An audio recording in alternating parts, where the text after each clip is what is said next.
The morning opens on a neighborhood storefront with paper signs about specials and a bell that rings whenever someone enters, and a widowed butcher who has learned to talk about prices so he doesn't have to talk about grief. He leans on memory the way he leans on the counter, steadying himself with numbers and the comfort of familiar customers, until Edith walks in and turns the transaction into conversation. She asks after him as if kindness were a habit you keep sharpening, and he answers with the kind of half-joke people use to signal that the ache is still there, but it won't swallow the day. In their exchange, you hear the thesis of these chapters: ordinary words exchanged in ordinary places can carry extraordinary weight. She buys, he raps, the bell rings again. But the conversation doesn't really end. It migrates from the shop to her living room, where coffee and an old songbook create a bridge he mistakes for an invitation. When he arrives at the house that evening with a rib roast and polka memories, there is genuine warmth in the welcome. Edith's voice, the piano's slightly off-key charm, a chorus of tunes from a younger world, but there is also a boundary that must be kept. His loneliness speaks first. It calls her Liebchen as if language itself could make the leap. Her answer is firm without cruelty. She returns the oversized gesture to its proper shape, lets him go without humiliation, and keeps intact the marriage that makes her generous spirit possible in the first place. The dignity she protects is his and hers at once. From there, the story narrows to two men in a storage room with a locked door and the night for company. The setting is utilitarian shelves, crates a window, painted shut, a register that somehow never balances, but it becomes in the way good comedy can, a pressure chamber for truth. Archie and Michael have been circling each other for years, with formulas, one wielding jokes like a shield and the other carrying arguments like a toolkit. Being trapped removes the audience and the exits, and what remains at first is performance Archie's tall tales about rescue dogs with brandy casks and churchmen who would sign the expense report, Michael's exasperated lectures about logic, fairness, and the questionable ethics of using Noah's Ark as a blueprint for modern life. They get colder, they try a stuck window, they invent plans that collapse as soon as they are spoken. And then, because there is nowhere else to go, they talk about names and who gets to hand them out. Archie insists on a taxonomy of sameness, a tidy arc where everything pairs off with its own kind and nobody questions why. Michael points out the prejudice dressed as tradition, and instead of landing a punchline, he lands on a question. Archie can't dodge. How did you learn to believe that? The answer arrives in a story that sounds like a joke until it doesn't. A father comparing his son's brain to a bird's, a backroom decision about which child gets a future and which child gets a shift that never ends. The insult was delivered decades ago, but the men in the room can still hear it. Michael, who has argued 1,000 points with this man, finds the point that matters: the father was wrong. There is no drum roll and no grand reconciliation. There is only a silence that finally isn't empty, the kind two people share when the door in the conversation actually opens. The narrative then changes altitude from a storeroom's stale air to a mountain town's thin, bright cold, and with it, the subject changes from fathers to marriage. Gloria and Michael have decided that romance might be coaxed back by geography and props an overnight bag, a silky gown that promises a certain mood, a room whose furniture seems to resist choreography. The experiment is earnest and funny and a little heartbreaking. Their talk runs into dead ends made out of timing and the awkwardness of trying to schedule spontaneity. A counting game at the bathroom door turns from cute to ridiculous in 3 seconds. A chair that was supposed to be a throne becomes an obstacle. They bring up basketball of all things because it's easier to talk about stranger streaks than the fear that their own has gone cold. The word divorce appears like a moth in the lamplight, unwanted, uninvited, but impossible to ignore. And then the same mechanism that opened the storeroom door opens this one attention. By saying aloud what they miss, they force themselves to notice what remains. Respect that didn't vanish with the fireworks. Friendship that can survive the dull days. A shared responsibility that changed them into parents and won't let them pretend to be the version of themselves who never had to budget sleep. The comedy keeps them honest. Embarrassment is a solvent for self-importance. When they finally find each other again, it isn't a movie cue so much as a release valve, timed almost to the footsteps of someone who might barge in and turn the moment into farce. They laugh at themselves, and in laughing, remember That desire doesn't die so much as it wanders off and needs to be called back by name. Meanwhile, back in the house where most of these lives are lived, the past walks in as a person and not an argument. Archie's brother Alfred arrives after years long enough to harden into principle.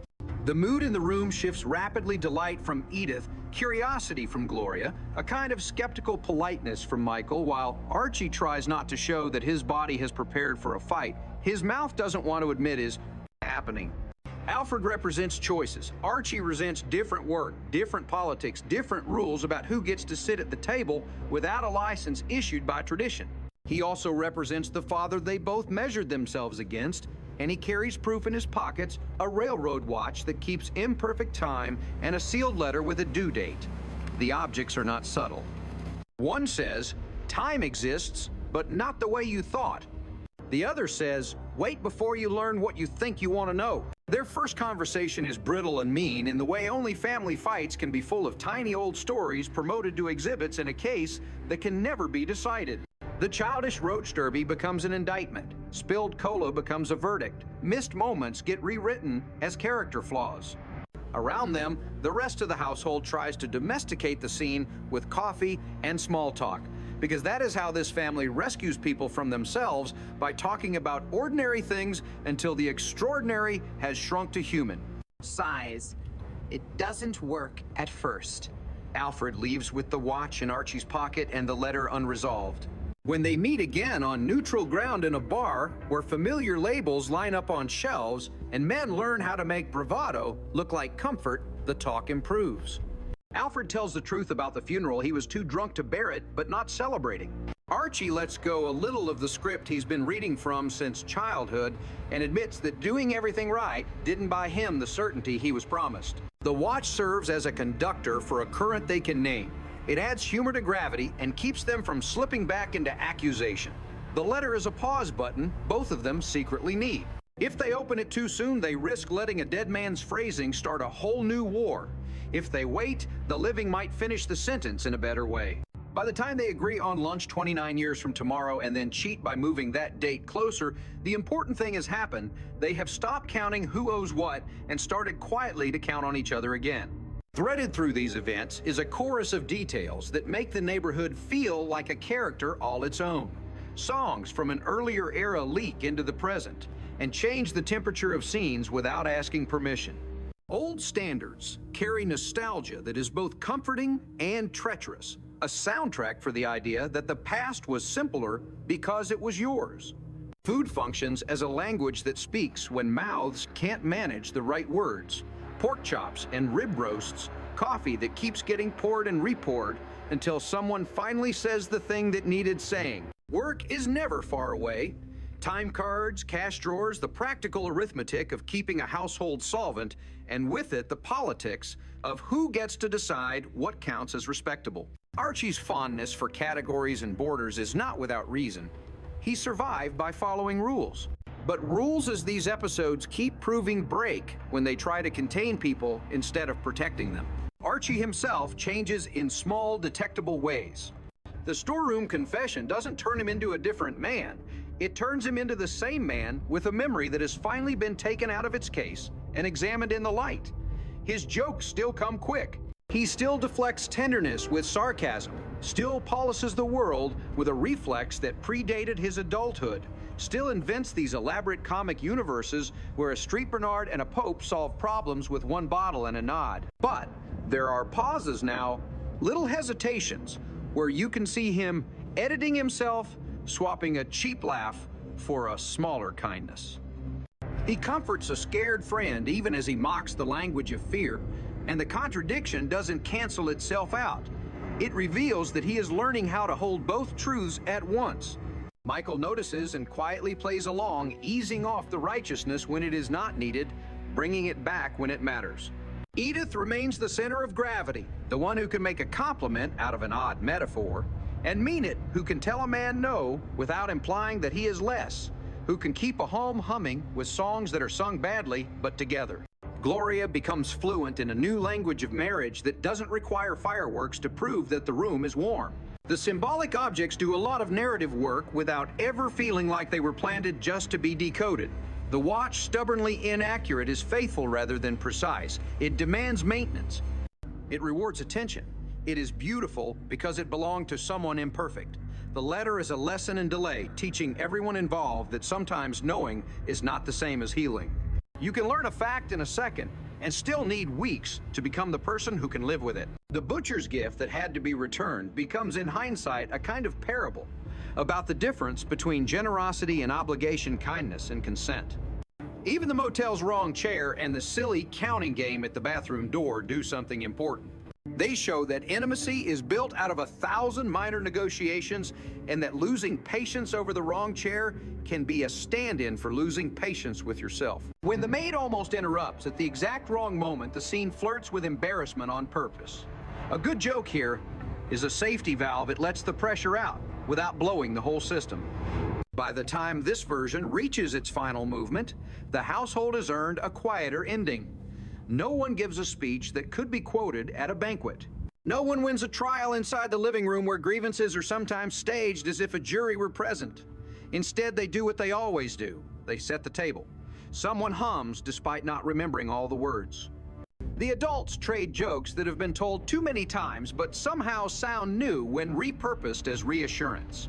There is somewhere on a dresser a letter waiting. There is somewhere in a pocket a watch that loses time but still ticks. The butcher changes the sign in his window and tries again. The brothers plan a meal. The couple who thought their story had cooled discover that it has not. It has just shifted into a steadier gear.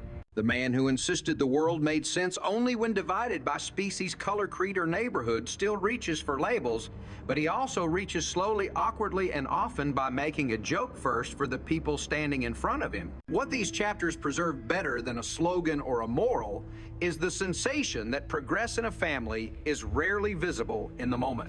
It shows up later in the way a man doesn't say the cutting thing he would have said last year, or in the way a woman says no without apologizing and then still offers coffee, or in the way a couple's fight ends not with a door slammed, but with a laugh neither of them saw coming. It looks like two men exchanging a broken timepiece and realizing that being off by 30 minutes is not a failure if you keep meeting anyway.